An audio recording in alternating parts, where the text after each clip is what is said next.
Ethan Hayes loved the summer. He loved the meticulous, predictable rhythm of it, especially in his backyard. His pool, a 20-foot lap pool designed for function over form, was his escape. An oasis of turquoise clarity framed by polished travertine tile and a wall of dense, perfectly manicured cedar hedges that offered complete and utter privacy from the rest of the world. Or it was supposed to. The trouble, like a low-grade fever that wouldn't break, had a name: Penelope Vance. And Penelope Vance had 2 children, Liam and Chloe, ages 8 and 10, who treated the thin chain-link fence separating the Hayes property from the Vance property not as a boundary, but as a suggestion, and a very weak one at that.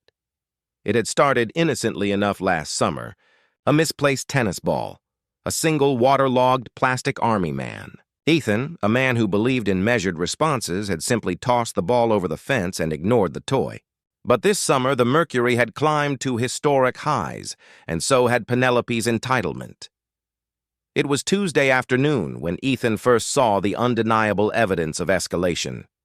He had just finished a punishing 10-mile run and was walking up his driveway when he noticed it, a small, brightly colored inner tube, the kind shaped like a slice of pizza, floating lazily in the deep end of his pool. It was too brazen to be accidental. It was a statement. He found the children minutes later. Liam, skinny and already boasting the defiant scowl of a future malcontent, was shimmying out of the pool, droplets showering the travertine. Chloe, slightly older and seemingly oblivious to the consequences of anything, was halfway up the fence, holding the top rail down while Liam clambered over. Ethan stopped dead, his heart rate spiking not from exertion but pure, blinding frustration. "What in the hell do you 2 think you're doing?" His voice was low, cutting through the heavy, humid air like broken glass. The children froze. Chloe, still perched on the fence, looked less scared than annoyed, as if he had interrupted an important meeting. Liam dropped to the grass on the Vance side and scrambled toward his house, not daring to look back.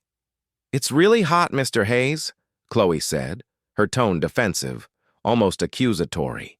"Mommy said it's okay if we just use the cool water for a minute since ours is full of leaves." Ethan felt the muscles in his jaw seize up. "Chloe, this is my property." "Your mother absolutely did not say it was okay, because I haven't given anyone permission to be here. This is private. Do you understand?" Chloe huffed, sliding down the fence and landing with a dismissive thump. "Whatever. We didn't hurt anything." She marched toward her own back door, the wet imprint of her tiny swimsuit visible on the dry grass. Ethan stood there staring at the still rippling water. The inner tube mocked him. He retrieved it, feeling a grim satisfaction when he punctured it with the sharp edge of his pool skimmer and tossed the slowly deflating rubber over the dividing hedge. He knew this required a direct confrontation, but he dreaded it. Confronting Penelope Vance was like wading into a swamp of self-pity and performative grievance. He waited an hour, collecting his composure, before walking to the front of his house and ringing her doorbell. Penelope answered on the 3rd ring, wiping her hands on a dish towel and wearing an expression of practiced, weary martyrdom. She was the kind of woman who treated every polite request as a personal attack. "Ethan," she said, letting the syllable hang in the air, implying he was the cause of whatever stress she was currently enduring. "What is it?" "Liam just ran in here soaking wet and hysterical about something." "It's about your children, Penelope," Ethan said, keeping his voice level. "I just caught them trespassing in my backyard and swimming in my pool. Again." Penelope crossed her arms, instantly shifting from faux weary neighbor to protective lioness. "Oh, honestly, Ethan, is this necessary? It's 95 degrees out here. They're just trying to cool off. You have a huge pool that's just sitting there, unused.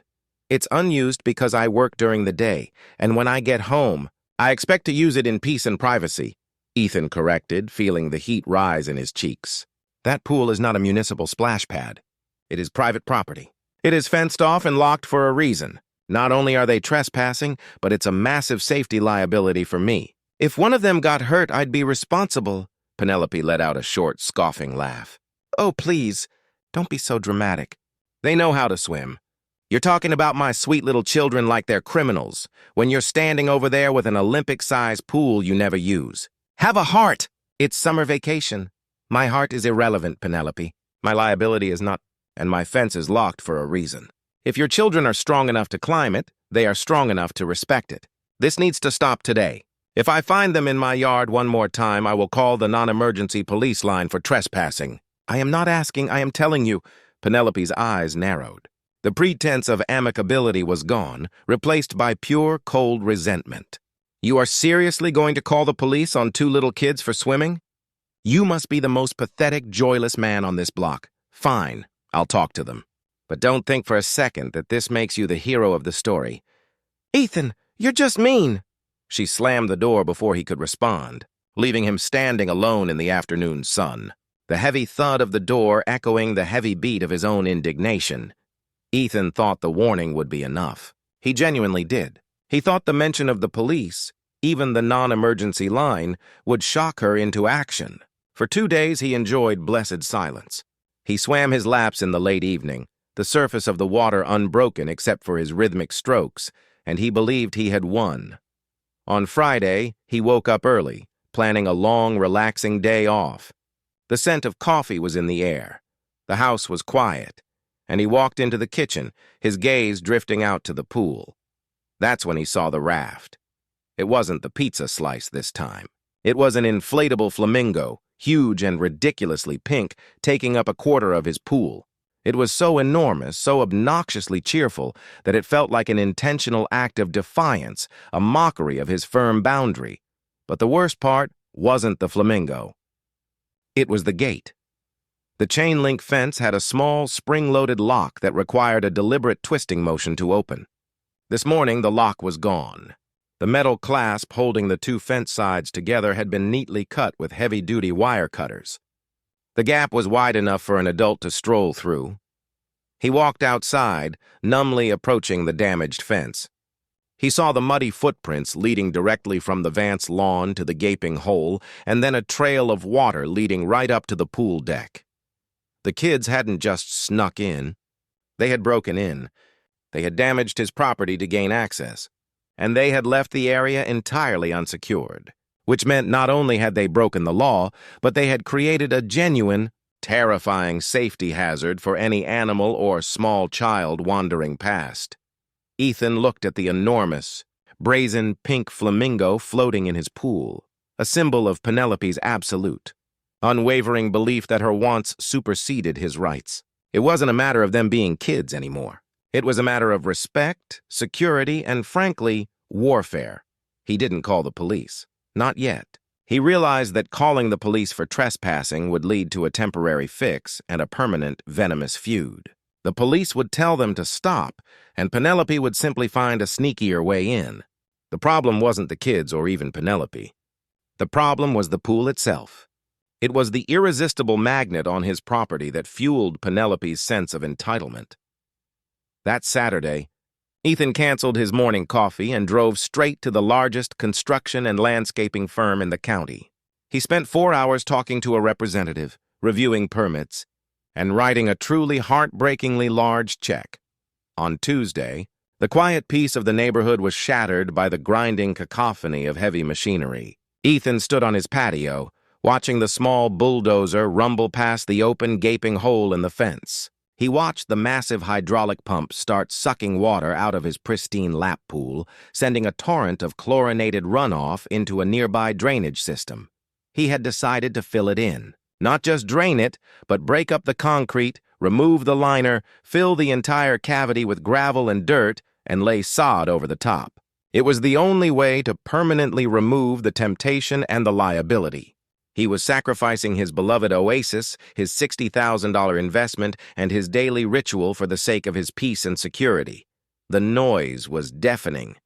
The roar of the machinery seemed to rattle the windows of the Vance house.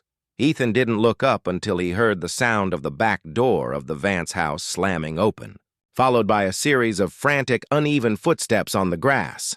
Penelope Vance, wearing a thin floral sundress and a horrified expression, burst through the gap in the fence, stumbling over the uneven ground of the destroyed lock area. She stopped at the edge of the pool deck, staring at the site. The pool halfway drained, the concrete edges already marked for demolition, and the heavy yellow machine waiting like a predator. "What in God's name are you doing, Ethan?" she shrieked, the sound barely audible over the rumbling. "Stop this! Stop it right now!" Ethan finally turned to her, his face grim, his eyes holding a cold, empty calm she had never seen before. "I'm removing a dangerous nuisance, Penelope," he stated, his voice flat. It was a beautiful pool, but it created an unacceptable safety risk and became a persistent The sirens were no longer distant. They were a violent, strobing heartbeat in the quiet suburban street, reflecting off the shiny surfaces of Ethan Hayes's black sedan and the beige stucco of Penelope Vance's house.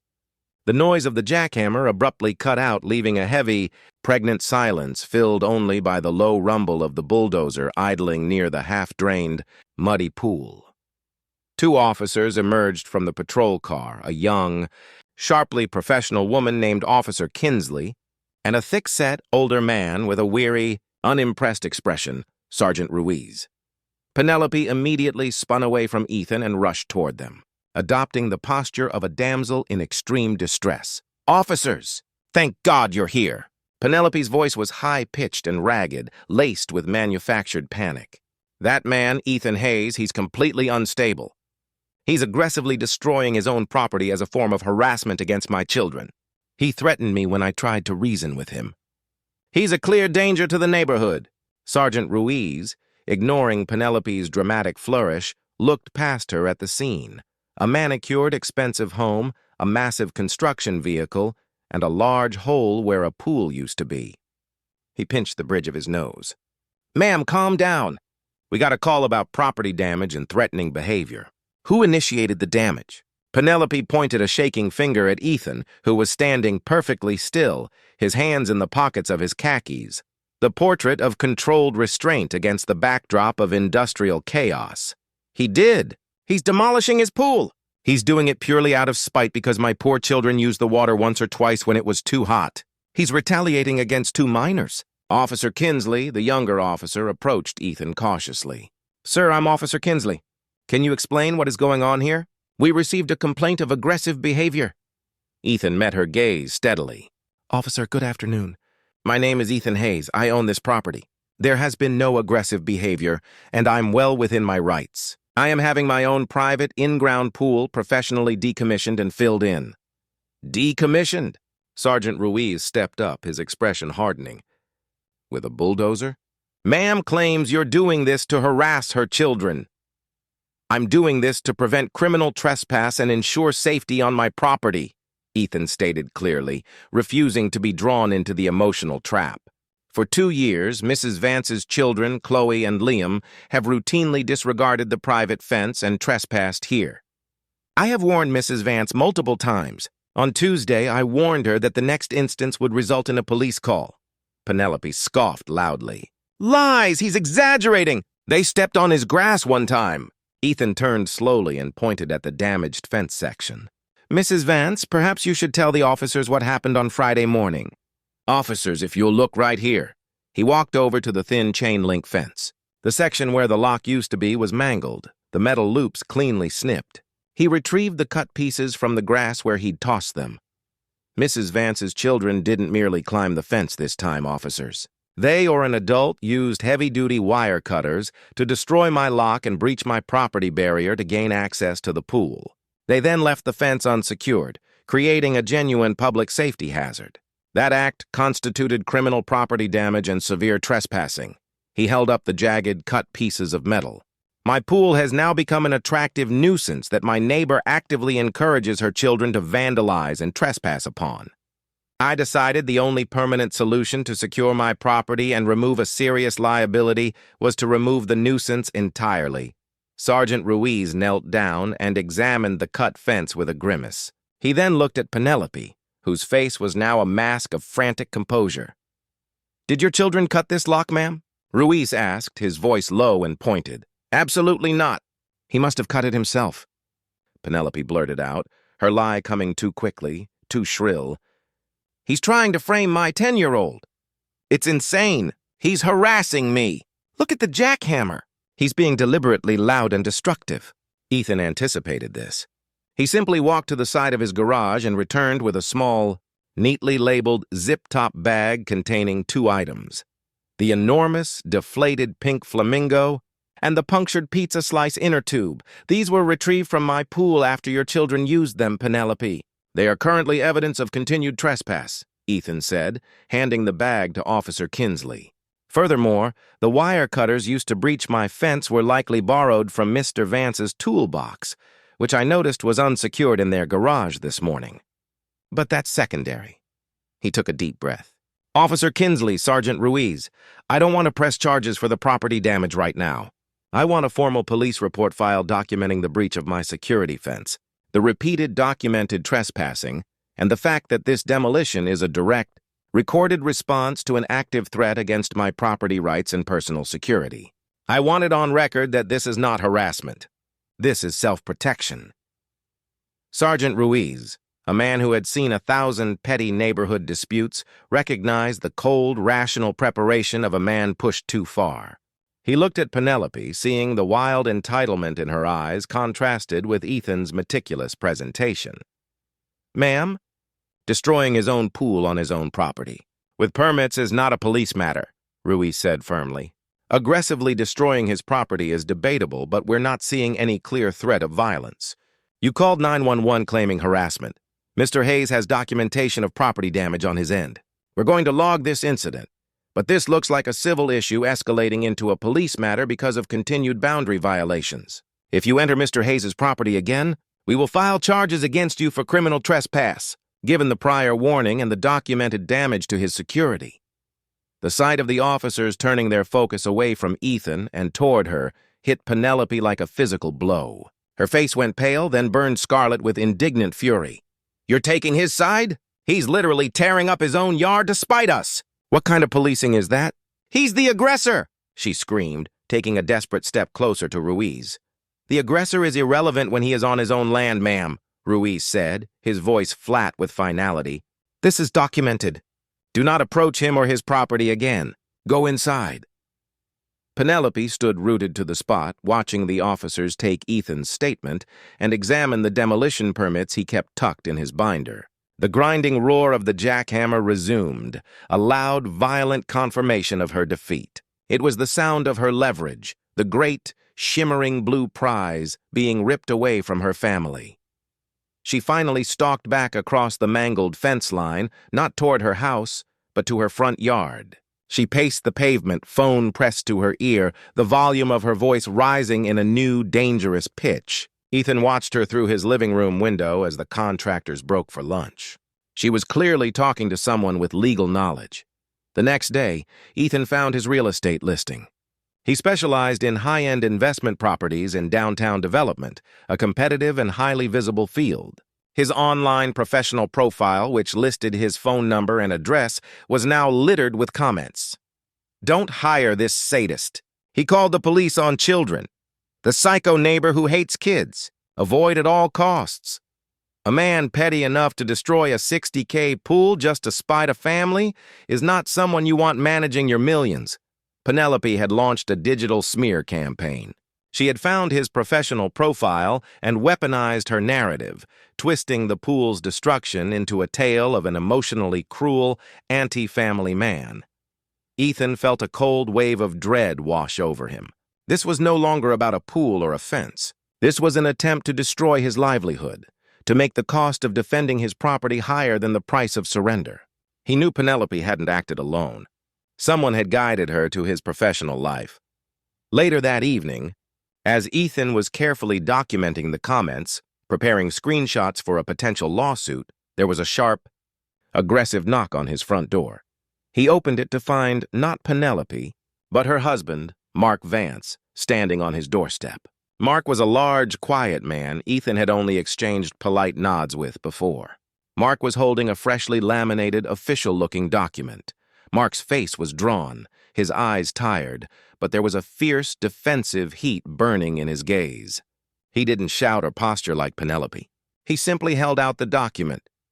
Ethan, Mark said, his voice a low, gravelly monotone that was somehow more menacing than Penelope's shrieks. "You've gone too far. You've damaged our family, you've terrorized my wife, and you've stolen our peace. I don't care about your pool, but I care about my kids, and you just cost us a summer. My wife has suffered enough because of your pettiness." Ethan looked at the document. The title was bold, formal, and terrifying. Temporary Order of Protection, TOP. "You are now legally required to maintain a distance of 50 feet from Penelope, Liam, and Chloe Vance," Mark continued, his lips barely moving. "That means when we are in our backyard, you must stay indoors. If the distance is violated, we call the police and you go to jail." "Congratulations, Ethan. You wanted to remove a nuisance? You just replaced it with a legal cage." Mark dropped the laminated order into Ethan's hand, the heavy paper thudding against his palm like a gavel. Ethan looked from the official seal on the document to the Temporary Order of Protection, TOP, was more than a piece of laminated paper. It was a psychological weapon. It turned Ethan's meticulously ordered house into a beautiful, expensive cage. He couldn't go into his own backyard while the Vances were outside. Since the Vances now seemed to exist solely to use their yard, Ethan found himself trapped indoors, staring out at the half-filled crater where his pool used to be, now a permanent monument to the Vances' malicious triumph. The demolition contractors, already paid for the week, finished their work in silence, depositing vast amounts of gravel and soil into the cavity. Ethan had to communicate with them via text messages and calls from his second-floor office, peering through the blinds to ensure the 50-foot exclusion zone wasn't breached.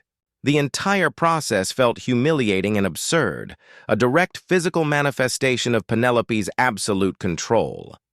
But the TOP was only half the assault. The digital smear campaign was cutting deeper. Ethan walked into the pristine, glass-walled conference room of Hayes Investment Properties, feeling the cold, clinical distance from his own life. Across the polished walnut table sat his senior partner, David Thorne, a man whose easygoing demeanor was now replaced by a granite frown, and Laura Sterling, the sharpest litigation attorney Ethan could afford. "It's not good." "Ethan," David started, sliding a tablet across the table. The screen displayed his professional profile, dominated by the stream of vitriolic, one-star reviews. "We lost the Beaumont deal. $30 million in residential development. Beaumont's team said they couldn't risk the optics. They used the words aggressive instability and toxic public profile. This isn't just a neighbor spat anymore. It's a liability." Ethan pushed the tablet away, a wave of despair washing over him, quickly replaced by white-hot rage. "This is calculated defamation. She lied to get a TOP and she's lying to ruin my career. I need to know how fast we can get this order vacated and sue them for civil damages." Laura Sterling, a woman whose tailored suit seemed to contain more authority than the entire local police department, leaned forward, her expression pragmatic. "The digital noise is a distraction. Focus on the TOP, that's the real threat. The TOP hearing is in 2 weeks. It's low-level court, fast track, and the threshold for keeping it in place is low. If they can make a credible claim of fear, it sticks. If it becomes permanent, you are legally marked as an aggressor, which will destroy your career faster than any internet review." "But I was the victim." "They broke into my property," Ethan protested. "Yes, you were," Laura agreed, clicking a pen. "But a 10-year-old claiming you threatened her after you cut off her swimming access and then demolished the source of joy? It looks retaliatory, which is exactly what Penelope Vance is counting on. She outmaneuvered you emotionally and legally." Laura tapped the TOP order. "Mark, Vance's affidavit claims his wife and children are terrified of you after you allegedly cornered Penelope and violently threatened to destroy everything she loves. We need irrefutable proof that her claim of fear is fabricated, and that the Vances, or their children, committed the property damage first." Ethan rubbed his temples. The memory of Penelope's frantic, fake hysteria on the day of the demolition still vivid. "I showed the police the cut lock. I had the deflated floaties." "Isn't that enough for self-defense?" "No.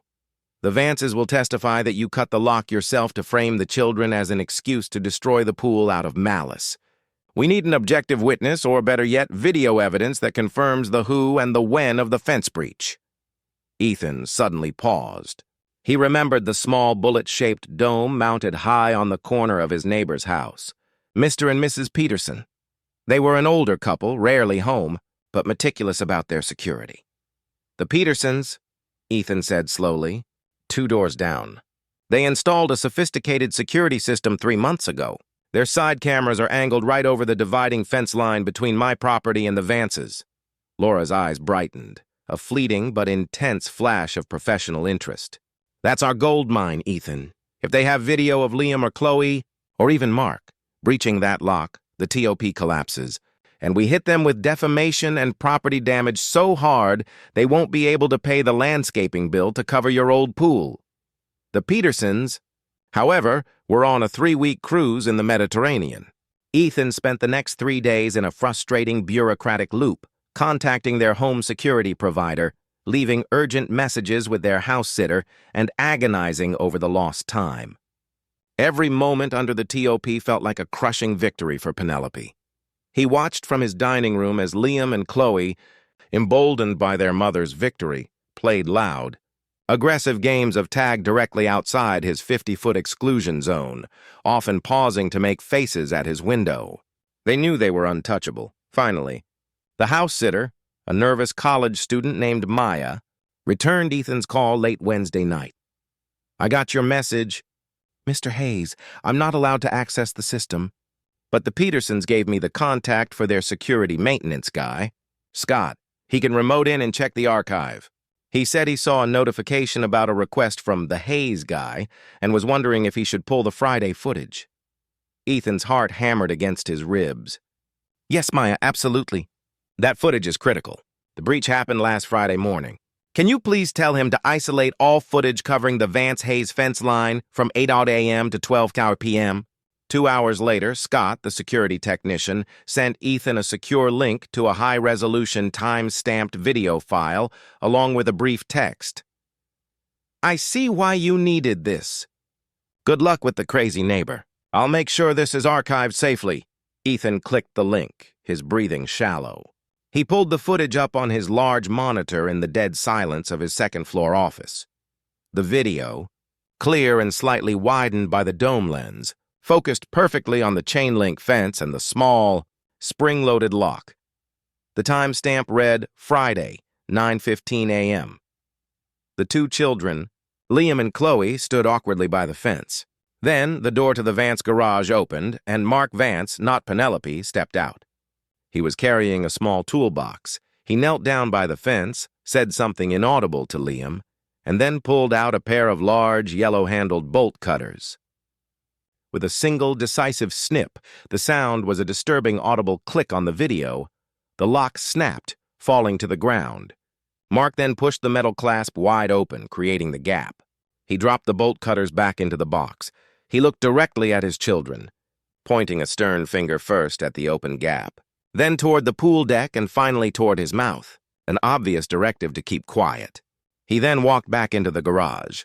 Seconds later, Liam and Chloe, holding the enormous, ridiculous pink flamingo raft, slipped through the gap like thieves, disappearing off camera toward Ethan's pool. Ethan watched the 3-minute clip 4 times. It wasn't the children, it was Mark. The quiet husband, the one who had acted as the reasonable messenger for the TOP, was the one who had committed the criminal property damage. It wasn't a childish act of mischief. It was a cold, calculated crime aided by an adult, precisely calculated to facilitate the trespass.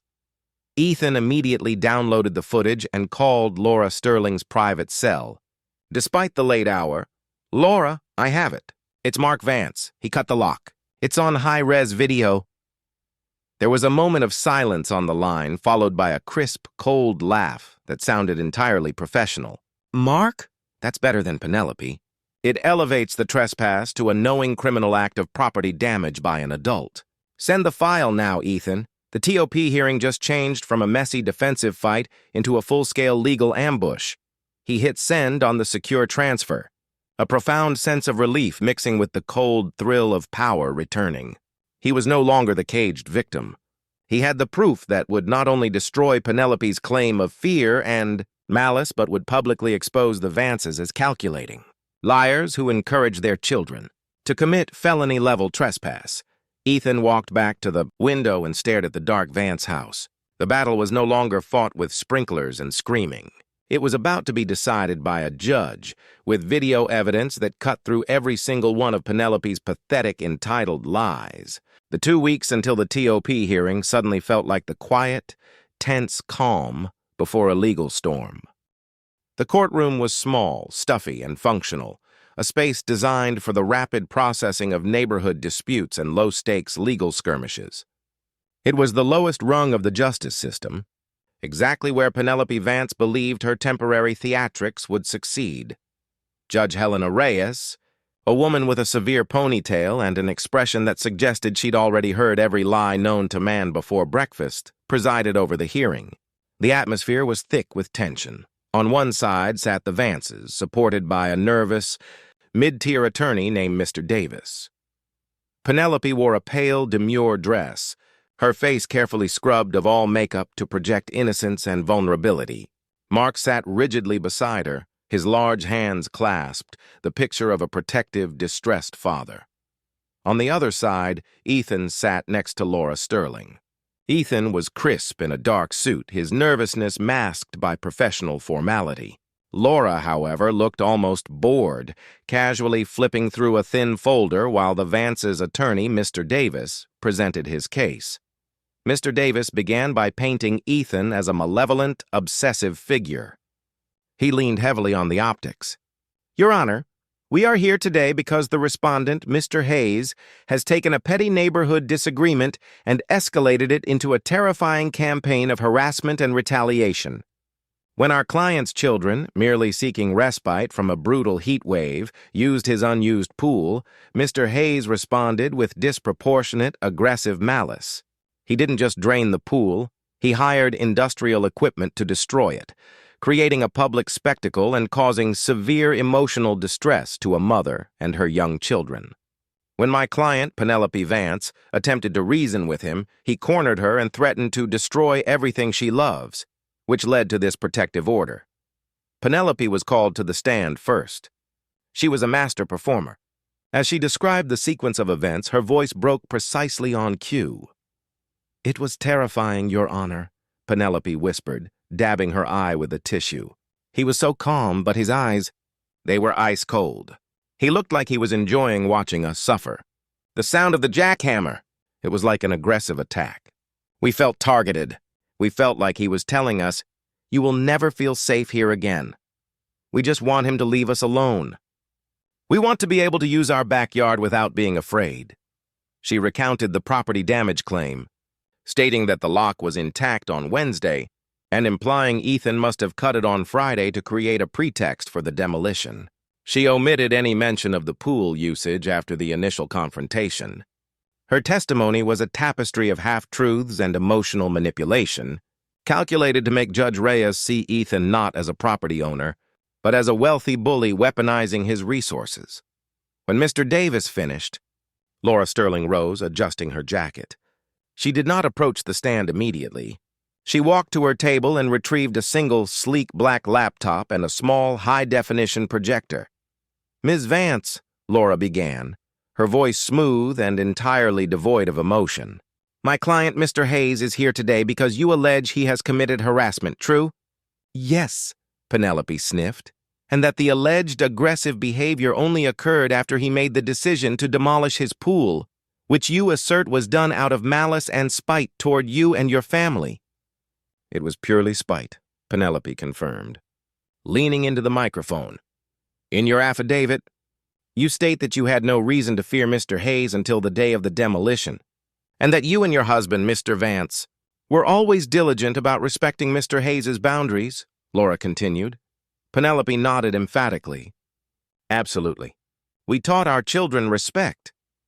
"Excellent," Laura said, finally approaching the stand, but she placed a hand on the rail, effectively cutting Penelope off from the judge. "Now, Ms. Vance, let's talk about that lock. The lock on the chain-link fence separating your property from Mr. Hayes's property.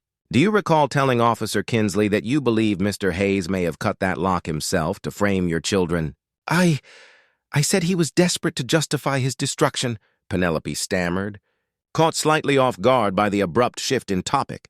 And your husband, Mr. Mark Vance, testified in his sworn affidavit that he was unaware of any lock cutting and was shocked to see the damage after the demolition began. Is that correct?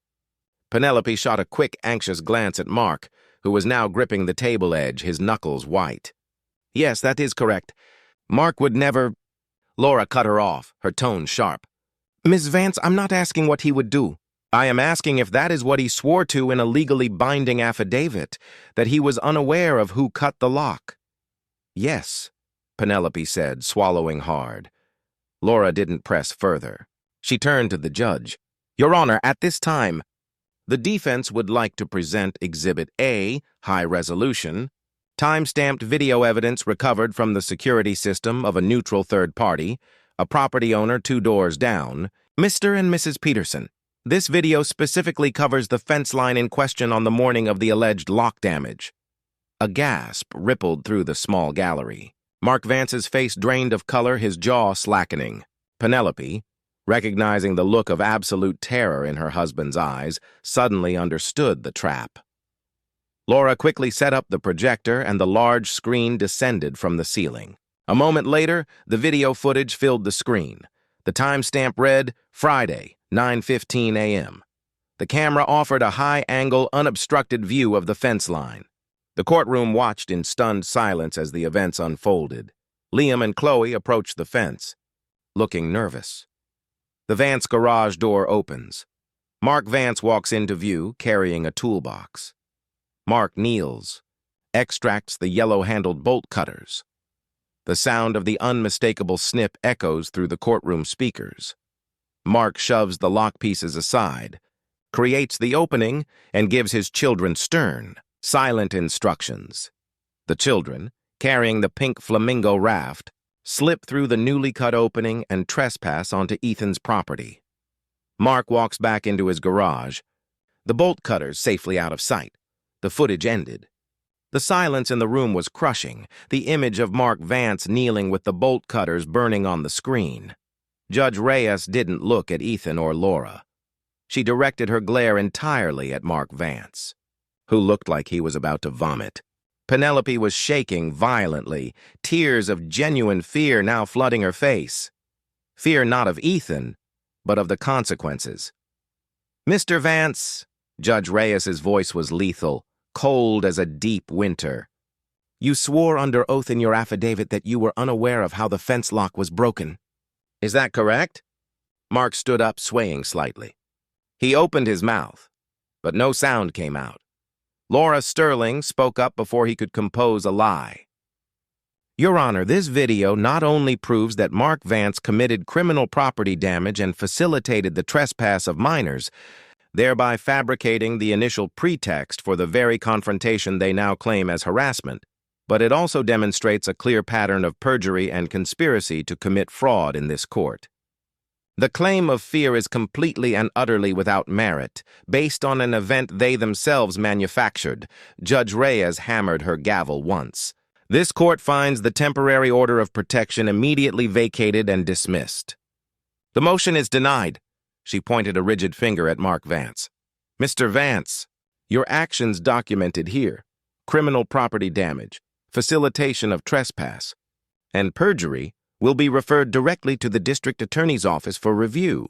You may have cost yourself a great deal more than a summer of pool access. Get out of my courtroom, Mark stumbled backward, pulling Penelope, who was openly sobbing, toward the exit. Mr. Davis, the Vance's attorney, looked utterly defeated. Frantically gathering his papers, Ethan sat there, the weight of the last 3 weeks lifting instantly. It wasn't just the TOP being vacated. It was the public, irrefutable exposure of the Vance's calculated malice. Laura leaned close to Ethan, her voice a low, triumphant purr. The TOP is gone. Now we proceed to civil and criminal. My team just filed the civil suit. Defamation for the business losses, property damage, and intentional infliction of emotional distress. We're seeking $2 million. And we're adding a lien on their property today, just in case they think about selling to escape. Ethan watched the Vance family disappear through the double doors, a profound, icy calm settling over him. He had lost his pool, but he had systematically exposed their fraud and triggered a chain reaction that would strike at the only thing the Vances truly valued: their comfortable, entitled stability. Outside the courthouse, under the glare of the noon sun, Mark Vance stood hunched over a payphone, his hands covering his face as he desperately called a different lawyer. He was no longer the composed husband. He was a desperate man facing prison time and financial ruin. And Ethan Hayes, his peace reclaimed and his vengeance assured, walked right past him, the cool, collected victor of a war the Vances started, but never understood how to finish. The dismissal of the temporary order of protection and the ensuing legal actions did more than just clear Ethan Hayes' name. It performed a necessary triage on his reputation. Within 48 hours of the hearing, the vitriolic online reviews vanished, swept away by Laura Sterling's legal team, replaced by a sudden, intense silence. The neighborhood, which had held its breath watching the two expensive houses wage war, finally exhaled and quietly chose a side. David Thorne called Ethan into the office immediately, his face a mixture of relief and contrition. "Ethan, I owe you an apology. I let a social media smear rattle me. The Beaumont deal is back on the table. They were impressed by how cleanly you shut down a calculated attack. They called you ruthlessly effective. We've got momentum." Ethan accepted the apology and the praise without emotion. He had learned that the highest praise was simply being left alone. Back home, life slowly returned to the quiet rhythm he craved. The police report and the court referral had firmly established the true narrative. Neighbors who had previously offered awkward sympathy now offered quiet validation. Mrs. Peterson, returning from her cruise, dropped off a handwritten apology, thanking Ethan for using her camera system to expose the truth. The bulldozer was gone, the crater filled, and a rich layer of sod had been rolled out, slowly knitting together the raw earth into a new, quiet, green space. The absence of the pool was less a source of sorrow than a profound relief. Meanwhile, the house next door began its slow, agonizing decay. 3 months after the court hearing, the consequences for the Vances were no longer abstract. They were manifest in the strained silence that emanated from their property. Mark Vance, faced with a potential criminal charge of perjury, a serious offense spurred by Judge Reyes's direct referral, was now bleeding money to a high-powered criminal defense attorney. The lien Laura Sterling had placed on their house meant they couldn't refinance, sell, or tap into their home equity. The atmosphere around the Vance property changed from entitled defiance to genuine desperation. Penelope was never seen outside. The once vibrant, brightly colored front yard was now subdued. The children, Liam and Chloe, no longer played their noisy games near the fence. They moved with a visible nervous slump, their summer of fun replaced by the grim anxiety of an impending legal reckoning. Ethan watched them, not with triumph, but with a detached sense of grim observation. He realized that the goal of the lawsuit was not the $2 million, but the consequence itself, the stripping away of their stability, the thing Penelope had tried to strip from him. One blustery afternoon in late autumn, Mark Vance finally broke. Ethan was raking leaves on the perimeter of his new lawn when Mark opened his garage door and walked toward the fence, stopping exactly 1 foot from the old breach. He looked thinner, his shoulders slumped under an invisible weight. "Ethan," Mark said, his voice raw, stripped of all the previous bravado, "we have an offer." Ethan leaned on his rake, looking at the man who had lied under oath. "I'm talking to Laura, Mark, not you." "She knows the offer. She told you we're willing to settle the civil suit for almost everything we have. We'll sign over the cash, liquidate Mark's 401k, transfer ownership of the boat. It will financially ruin us, but it stops the civil suit. We just need one thing in return." "And what is that, Mark?" "You have to drop the criminal complaint referral. You have to tell the DA's office you have no further interest in pursuing charges. I can't face jail time for perjury. I did it for my wife. I did it for the kids. Please, I'm begging you. I'm losing everything." Mark's voice cracked, and he actually looked ready to drop to his knees in the dead grass. Ethan looked past him, at the quiet house, at the weight of the ruin he had caused simply by defending himself. He felt no pity, only a deep, abiding coldness. "You didn't do it for your children, Mark," Ethan said, his voice quiet but penetrating. "You did it because your wife taught your children that boundaries don't apply to them, and when they got caught, you were cowardly enough to commit a crime to cover it up. You stood in a courtroom and lied under oath after committing property damage on my land, all because you wanted to use my pool without asking. That is not parental love. That is entitlement, and entitlement has a price." He paused, letting the silence settle. "The civil suit is what it is. Laura will negotiate the money. But the criminal complaint? That is not mine to drop, Mark. That is between you, Judge Reyes, and the district attorney's office. You lied to the court, not to me. You made your choice?" Ethan turned back to his raking, effectively ending the conversation. Mark stood there for a long time, shoulders trembling, before turning and slowly walking back inside his prison.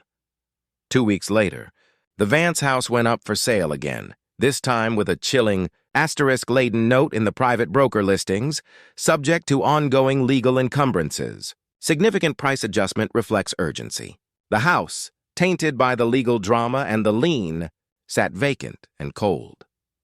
The final irony arrived not in a flash of police lights or a booming gavel, but in a simple, quiet closing of a sale. Ethan received a text from Laura Sterling one morning. "The Vances closed the sale last night.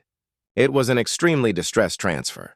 They settled the civil suit, paying out 90% of the funds requested. They are officially bankrupt. The criminal proceedings are moving forward. They are gone." Ethan walked to his front window, watching as a moving truck pulled away from the Vance house, leaving behind only trash cans and dead leaves. He felt the weight of the conflict lift from the entire street. He stepped into his newly finished backyard. The space where the pool once glittered was now a beautiful, flat expanse of rich green lawn, framed by a newly planted, sturdy row of dense bamboo, a living, breathing, and now unbreakable privacy barrier. He stood in the center of the former pool, the sod soft and cool beneath his feet. He looked across the boundary, now defined by the secure, tall barrier. His eyes caught the mailbox across the street, where Mark and Penelope Vance's name was still faintly visible on the aluminum. It wasn't until 3 days later, when a new, sleek-moving van pulled up to the Vance residence, that Ethan saw the true, final twist of karma. A couple stepped out of the truck, their faces beaming. They were younger, mid-30s, wearing expensive athletic gear. The man was immediately recognizable. David Thorne, Ethan's senior partner. David walked over, grinning widely, carrying a fresh bottle of champagne. He stopped at the edge of the new bamboo screen, separated by the boundary fence. "Ethan!" David called over, raising the bottle. "Just wanted to officially introduce myself as your new neighbor. The market's insane, but we got an absolute steal on this place. Distressed sellers, apparently." He winked. "Couldn't resist. It's a beautiful lot. Lots of space for a Zen garden, maybe." Ethan stared at his partner, then at the house next door. The Vances had started a war over the right to use his pool, and in the end, they had been forced to sell their family home, at a crushing loss, to the man who benefited directly from Ethan's professional success and was now his ally. They had been erased, replaced by the very system they had fought against. Ethan finally smiled, a slow, genuine expression of permanent peace that touched his eyes. He raised a hand in salute. "Welcome home, David," Ethan said, the words carried on the quiet, cool autumn air. Welcome home. The Vances had lost everything for a swim they felt they were owed. Ethan had lost a pool but gained his quiet world back and the profound, cold satisfaction of absolute justice.